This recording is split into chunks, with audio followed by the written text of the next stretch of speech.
We are always manifesting 24/7, consciously and unconsciously. The contents of our mind or consciousness or universe is what manifests for us. Like a broadcast emitter, our body projects forth the vibes, which is the sum total of our thoughts, emotions, and beliefs from the higher level dimensions into the 3D world and are made manifest as our experiences. Now, like I said, it is the sum total of our whole consciousness, including our waking conscious mind and our subconscious mind.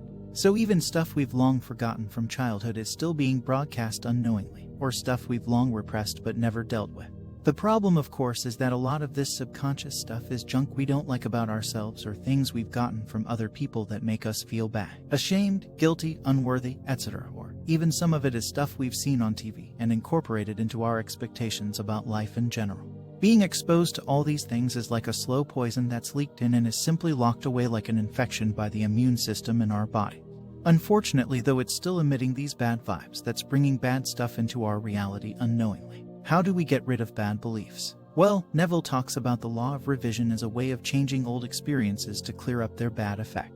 That's great and that works, but what about the stuff we don't remember? Well, remember, our manifested experience is the sum total of our consciousness. If we start implanting good thoughts, feelings, and expectations about ourselves, then we increase our internalized good stuff, which in turn brings more good stuff to back up the new beliefs, which in turn makes us feel good. Rinse, repeat. In time, the new beliefs overwrite the old negative beliefs and our manifestations get supercharged. So, how do we build self-love? Self-love, or better called self-appreciation, is really a specific form of gratitude. Gratitude is powerfully transformative. Switching to a mindset of being thankful for our life and ourselves sets us up to appreciate the good things in every experience, which in turn manifests more good things because that's where our focus is and that makes up the sum total of our consciousness. I really recommend reading Rhonda Bynes' The Magic, which is a 30-day step-by-step guide to building gratitude. There's a free PDF online as well if you Google. More specifically, self-love is looking for the best traits of yourself. I love that I am educated. I love that I am persistent. I love that I am into spirituality and esoteric topics. I love that I'm nerdy and athletic. I take the worst traits of myself and frame them in the positive light they possess, which allows them to grow into my best attributes. I started with a list of 10 things I am grateful for and 10 things I love about myself every day. It didn't matter if I repeated the same stuff every day as long as I was sincerely getting into the feeling of loving myself and my life, because it began to shift the balance towards good stuff happening for me. As this shift happened, I began to feel worthy and deserving of my highest manifestations, and they began to appear. As this practice grew, I have begun thanking God or universe for every little thing, even the bad stuff which didn't go worse, and finding reasons to compliment myself constantly throughout the day. Another thing I've done from time to time, getting into a relaxed state and tapping my chest and repeating loving statements to myself.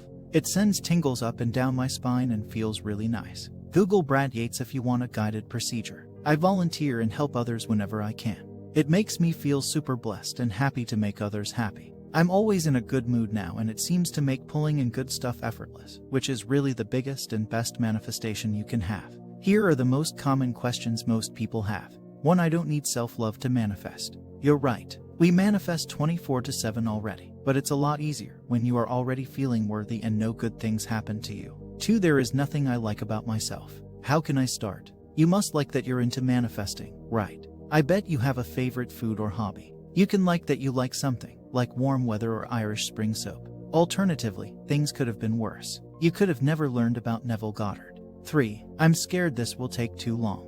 Are we there yet? In my experience of falling in and out of practice, it takes a day or two to start seeing the mood lift, and after about a week you're running at full sprint emotionally. Plus it feels so good, it's worth it. 4. Isn't this just narcissism? Nope. This is about pushing yourself up, not others around down. In fact, helping push others up is one of the best techniques for me to feel good about myself. Feeling good about yourself brings peace and joy, not egotism or vanity. 5. What are good resources for self-love techniques? Rhonda Bynes' The Magic, Brad Yates' F Tapping, Agnes Vivarelli's Self-Love Meditations, Subliminals with Affirmations, Dancing to your favorite happy music. Anything that already makes you feel amazing.